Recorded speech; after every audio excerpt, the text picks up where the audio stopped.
বেলুড় মঠে গেলে আমি কেমন যেন অতীতেই ফিরে যাই। বাবার সঙ্গে সেখানে যাওয়া, গঙ্গার ঘাটে সময় কাটানো, আর মঠের অসাধারণ প্রাচ্য স্থাপত্য প্রত্যেকবার নতুন করে বিস্মিত করে আমাকে। স্বামী বিবেকানন্দের প্রাণপাত করে পরিশ্রম করে রামকৃষ্ণ সংঘ প্রতিষ্ঠার ইতিহাস কি ভুলে যাওয়া যায়? আর মঠের এই বাগান চর্যা দেখে মনে পড়ে গেল মা ভুবনেশ্বরী দেবীর কথা। প্রথমবার মঠে দুর্গা পুজো হচ্ছে, সেই উপলক্ষে এসেছেন মা শারদা এবং ভুবনেশ্বরী দেবী।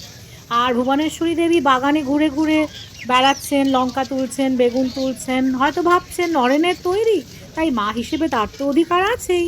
আর মাকে দেখে স্বামীজি বলেছিলেন, ওগো তুমি কি করছো, মায়ের কাছে গিয়ে বসো না। মা মানে মা শারদা। লঙ্কা চিরে বেগুন চিরে বেড়াচ্ছ, মনে করছো বুঝি তোমার নরুই এসব করেছে? তা নয়, যিনি করবার তিনিই করেছেন এসব, নরেন কিছু নয় মা।